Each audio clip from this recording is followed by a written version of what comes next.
Vivimos en una época paradójica. Por un lado se habla de diálogo constantemente, como si fuera la solución a cualquier problema. Por otro lado, cada vez es más difícil comunicarse de verdad.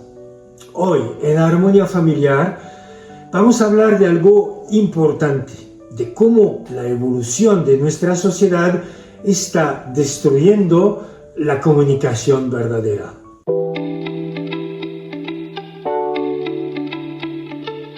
El diálogo es un concepto genial.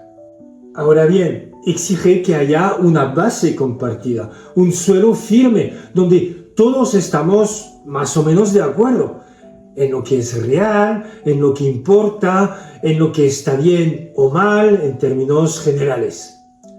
Ese suelo que antes llamábamos sentido común, hoy está resquebrajado. Ya no hay puntos de partida, todo se interpreta. Hoy en día los hechos ya no existen como tales, solo hay versiones. Veamos un caso concreto. El hecho: un profesor llama la atención a un alumno por usar el móvil en clase. Versión del profesor. Después de llamar varias veces la atención a un alumno que nunca me hace caso, me puse firme y le expulsé de la clase. Versión del alumno. Solo estaba revisando un mensaje urgente. No soy el único. Todo el mundo mira su móvil durante las clases. Este profesor seguro que me odia. Versión de la madre del alumno. Mi hijo estaba usando el móvil porque yo le mandé un WhatsApp. El profesor fue desmedido en su reacción. Versión del director.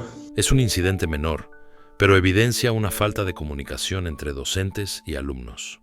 Versión de otro alumno. Este chico a mi lado siempre está con el móvil. El profesor solo hizo lo que tenía que hacer. Versión del grupo de WhatsApp de padres. ¡Qué escándalo! Un profesor gritando a un niño por mirar su teléfono. ¿En qué siglo vivimos? Versión del orientador escolar. Ambas partes necesitan aprender habilidades de comunicación y regulación emocional. Versión de una ONG por los derechos estudiantiles. Otro caso de abuso de poder en el sistema educativo. La verdad es que esta versión podría ser también el titular de algún periódico progresista. Versión del sindicato de profesores. Los docentes están desbordados por la falta de respeto. Además, y eso seguramente es lo más dramático, cada uno estará convencido de que dice la verdad y actúa en nombre de la justicia. Los problemas a la hora de comunicarnos hoy son la consecuencia directa del egocentrismo de nuestro mundo. Cuando hablo de egocentrismo me refiero a esa incapacidad o gran dificultad para ponerse en el lugar del otro. En otras palabras, mi visión, lo que yo veo, es la realidad. En la infancia es normal ser egocéntrico. En la edad adulta no tanto. Un adulto no tendría que pensar, si yo lo veo así es porque es así. El que no piensa como yo está equivocado o es malo. Un adulto no tendría que pensar así. Sin embargo, hoy en día así suele pensar. Como he dicho, vivimos en un mundo donde cada persona construye su propio relato, su propia interpretación moral, su propio marco de lo que es justo y decide de lo que es aceptable o no. En este contexto ya no se discuten hechos, sino posiciones personales, identidades, podríamos decir. Cuestionar una idea ya no se vive como un intercambio intelectual, sino directamente como un ataque personal. Cuando todo se filtra a través del ego, cada versión se convierte en una verdad absoluta que no admite contraste. Evidentemente, no se trata de algo nuevo. Desde siempre el ser humano ha sido egocéntrico, ignorando lo que no le conviene, centrándose en lo que refuerza su narrativa. Pero hoy esto se ha convertido en una forma de vida, en una práctica sistemática. Lo vemos en todas partes, En la política, por ejemplo, ¿cuántas veces vemos a un político evitar una pregunta directa? ¿En el Parlamento o en la calle? Oye, ¿qué opina de la denuncia interpuesta contra Óscar Puente por homicidio imprudente, abierto dirigencia a la Audiencia Nacional? No tiene buena pinta, señora Mínguez. Van todos para adelante al final, ¿Le preocupa o no? ¿Qué le parece que el ministro de Transporte mintiera cuando dijo que estaba toda la vía renovada y era mentira, solo era un tramo? ¿Cuántas veces oímos también respuestas que no responden nada? Lo mismo ocurre en las redes sociales. Se silencia todo lo que nos refuerza nuestras creencias. Se bloquea al que piensa distinto. Se llama odio a toda crítica. Y así nos rodeamos de espejos, de versiones de la realidad que solo confirman lo que ya pensábamos. Lamentablemente en casa, con nuestros hijos, solemos comportarnos de la misma manera. Hoy se habla mucho de diálogo, pero quienes más lo proclaman no suelen ser más capaces que los demás de practicarlo. También forman parte de esta sociedad narcisista donde el ego lo contamina todo y donde cualquier cuestionamiento se vive como una agresión. Como suelo decir, hablar de diálogo no es dialogar, ni siquiera demostrar una capacidad real de hacerlo. Es solo hablar. En realidad hoy el diálogo es celebrado mientras confirma las convicciones propias. En cuanto aparece una pregunta incómoda, un hecho que desajusta la narrativa o una crítica razonada, el diálogo deja de ser un valor y se convierte en una amenaza. Entonces no se responde, no se argumenta, no se confrontan ideas, simplemente se corta la comunicación. Evidentemente las personas que de repente rechazan el diálogo no reconocerán que lo hacen porque se sienten amenazadas. Buscarán excusas, claro. No dirán soy egocéntrico, soy fanático o lo que sea que suene a toma de conciencia. No, te culparán a ti. Dirán, por ejemplo, que el egocéntrico eres tú. Siempre me ha gustado la definición que un niño de 8 años dio del egocentrismo. Un egocéntrico es alguien que no piensa como yo. Pues eso, para un egocéntrico, el egocéntrico eres tú, siempre. Lamentablemente para muchos el diálogo ya no es un encuentro entre verdades parciales en busca de comprensión, sino una herramienta como cualquiera para imponer las ideas, sus ideas. Cuando no lo consigue, se retira. Así el diálogo moderno no busca comprender, sino validar. Cuando el ego ocupa todo el espacio, la realidad deja de ser algo que se observa y se convierte en algo que se moldea según conviene. Es precisamente ahí donde el egocentrismo da paso a la mala fe.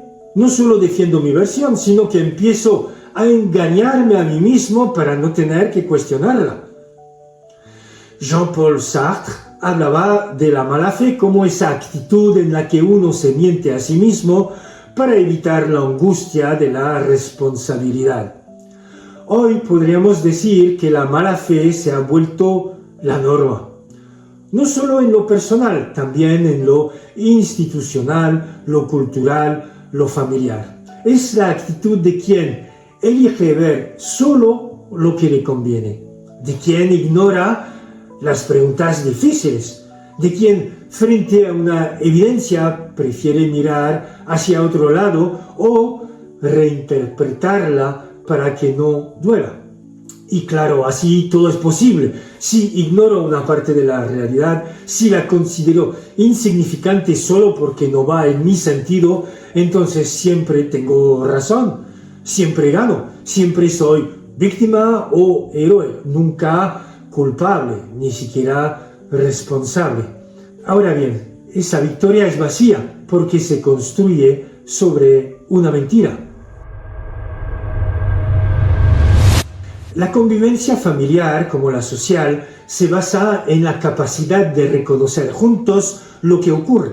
Si no podemos ponernos de acuerdo en los hechos básicos, en lo que es verdad y lo que no lo es, lo que está bien o mal en general, estamos perdidos. Desde luego, en educación esto es letal, porque si cada uno tiene su propia verdad, ya no existe ninguna verdad. Todo es relativo. De hecho, hoy los hijos crecen en una selva de narrativas, donde el que grita más fuerte tiene razón. Martin Buber, filósofo del siglo pasado, conocido justamente por promocionar el diálogo, decía: solo puedo dialogar con otro si lo reconozco como sujeto, como alguien con su propia verdad. Evidentemente, para eso tengo que estar dispuesto a que mi propia verdad se vea desafiada. Tengo que aceptar que quizá estoy equivocado, que no lo sé todo, que hay cosas que no entiendo. Esa humildad es la base del diálogo. Evidentemente, eso es exactamente lo que estamos perdiendo, porque hoy más que nunca somos prepotentes. Echa un vistazo a las redes sociales y te darás cuenta de la cantidad de expertos que nos rodean. Hoy ya no dialogamos, ya no negociamos, imponemos. Tal y como Manu Aranguren, alias Jesús María Eguiguren, el antiguo presidente del País Vasco, lo dice a su interlocutor etarra en la película El negociador. Eso no es hablar, es imponer. Tiene toda la razón. La frase resume perfectamente el malentendido contemporáneo sobre el diálogo, porque dialogar no consiste en sentarse a hablar para que el otro acabe aceptando nuestra versión de los hechos, ni en utilizar la palabra como una forma suave de presión. Dialogar implica estar dispuesto a que el argumento del otro nos incomode, nos desplace, incluso nos obligue a revisar nuestras propias certezas. Cuando uno entra en la conversación con la verdad ya cerrada y solo busca que el otro se rinda, no está dialogando. No se trata de una negociación.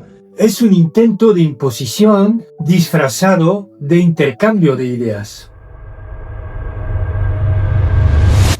Si el problema es visible entre adultos, se vuelve aún más profundo cuando miramos a los jóvenes, a los adolescentes.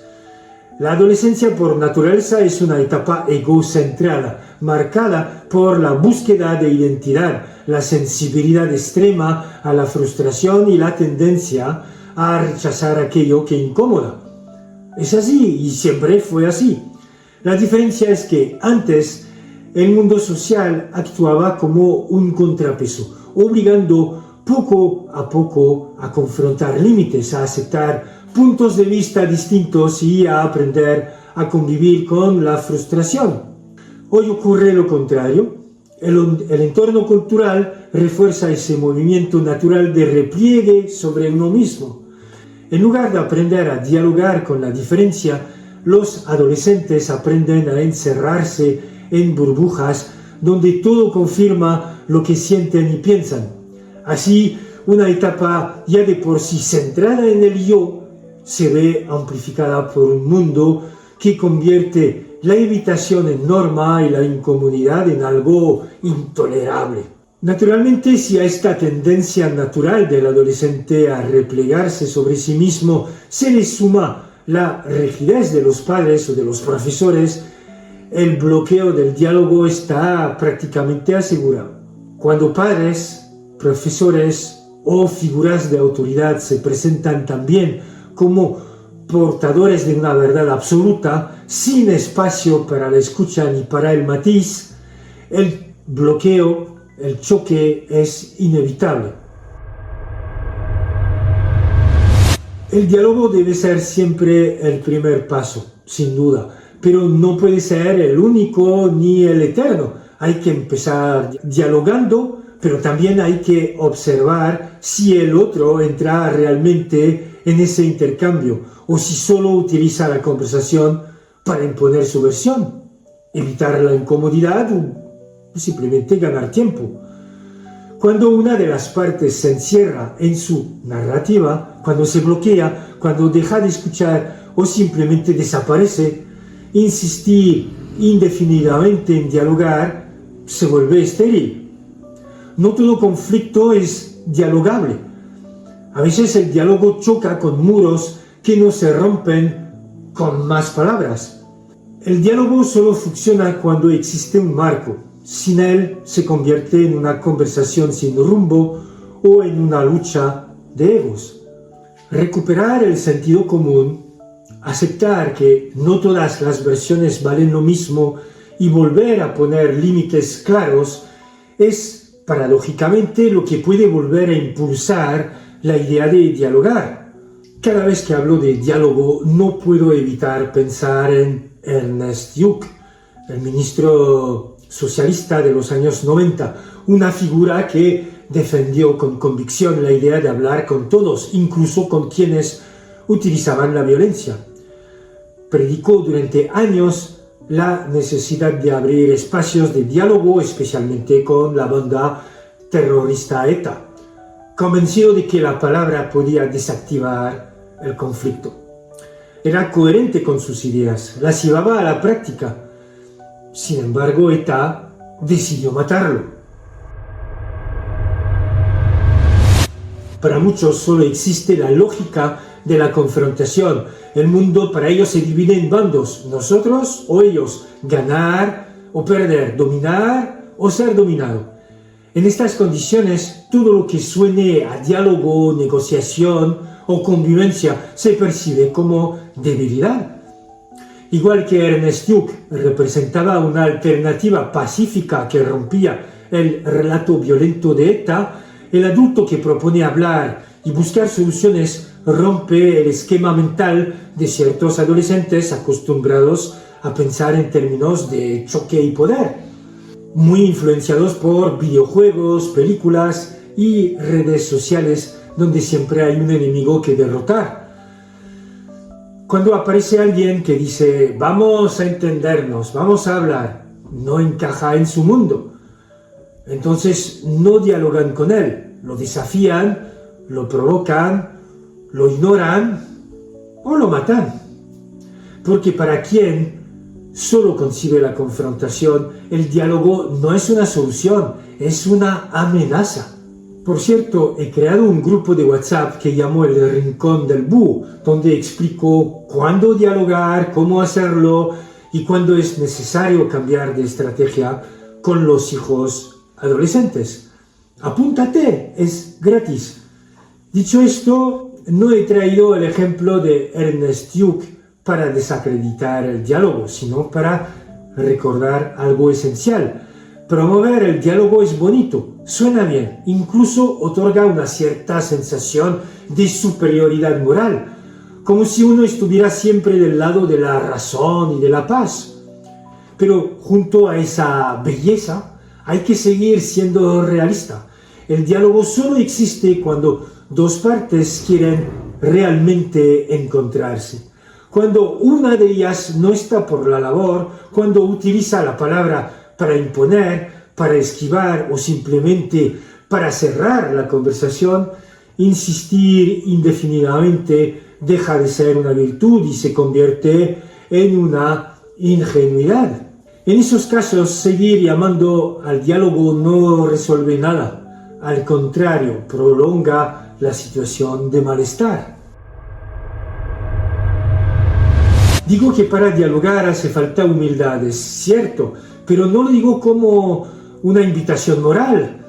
No estoy pidiendo a la gente que sea más humilde para que el diálogo vuelva. En el mundo en el que vivimos eso sería ingenuo. Pretender que una sociedad profundamente narcisista, centrada en el ego y en la defensa de sus propias versiones de la realidad, va a transformarse de repente por un llamamiento a la humildad, sería no querer ver las cosas como son. De hecho, esa ingenuidad me recuerda a las reacciones de la familia de Ernest Lluch, con pancartas clamando por el diálogo eterno, como si la realidad pudiera cambiarse solo con unas buenas intenciones. Estuve yo en la manifestación de la Plaza de Cataluña en Barcelona y la verdad que no lo viví como algo lúcido, sino como una negación del conflicto real, incluso como una forma de fanatismo bien intencionado. Mi enfoque es distinto, ya lo sabes, soy pragmático. Creo que siempre hay que intentar dialogar, claro, que debe ser el primer paso. Pero también creo que cuando se ve claramente que no funciona o que el otro no está por la labor, hay que cambiar de estrategia. El diálogo debería nacer del deseo mutuo de comprenderse, sí, pero en la realidad, lamentablemente, no es así. Muchas veces no existe ninguna voluntad de dialogar, solo de convencer, de imponer ideas. Entonces, ¿qué hacer? Frente a un hijo mudo o distante, por ejemplo, según mi opinión, cambiar la relación de fuerza. Mostrar que seguir como antes ya no será rentable. A menudo, solo bajo presión aparece la apertura al diálogo. Dicho así, suena violento, casi como si estuviera promocionando el diálogo con una pistola en la sien. No estoy glorificando la coerción brutal, solo invito a reconocer una verdad psicológica y social bastante constante. El ser humano rara vez se pone a escuchar argumentos diferentes a los suyos por gusto. Suele hacerlo exclusivamente cuando está casi obligado a hacerlo. Históricamente, muchos conflictos no se resolvieron porque de repente las partes se volvieron humildes y razonables, sino porque el coste de continuar el enfrentamiento se volvía demasiado alto. Basta pensar en numerosas luchas laborales, donde los empresarios empiezan a negociar, por lo tanto a dialogar, cuando las huelgas paralizan la producción y generan pérdidas económicas. Lo mismo ocurre en la vida cotidiana, en las familias, cuando una conducta ya no trae beneficios y empieza a tener consecuencias desagradables. Entonces aparece la disposición al diálogo. Lo siento, no es bonito, pero es así. Esa es la realidad. En conclusión, y para responder a la pregunta del título, ¿ha muerto el diálogo? No del todo, claro, pero sí está dejando de ser la herramienta universal que muchos creyeron que era o que iba a ser. El diálogo nació como una reacción necesaria frente al autoritarismo, como una forma de humanizar las relaciones humanas, de escuchar al otro y de salir de la imposición pura. Se desarrolló durante décadas, especialmente con el auge de la psicología humanista, que puso el acento en la empatía, la comprensión y la buena voluntad. Durante años ese enfoque mejoró nuestras relaciones, pero hoy estamos llegando a sus límites. En sociedades cada vez más egocéntricas, donde cada uno defiende su versión de la realidad como absoluta, el diálogo choca constantemente con muros de ego, de mala fe y de negación. Tal vez no sea agradable reconocerlo, pero confiar únicamente en la buena voluntad de las personas, por lo tanto en el diálogo de los hijos, por ejemplo, para resolver conflictos, no es muy realista. Si este vídeo te hizo pensar, levantar una ceja o murmurar por fin alguien lo dice, entonces este canal es para ti. Suscríbete y únete a los padres que ya no se tragan el cuento de nuestra sociedad postmoderna, de que, por ejemplo, educar con firmeza es opresión. Y si conoces a alguien que está criando desde el caos, mándale este video. La armonía puede empezar con un clic.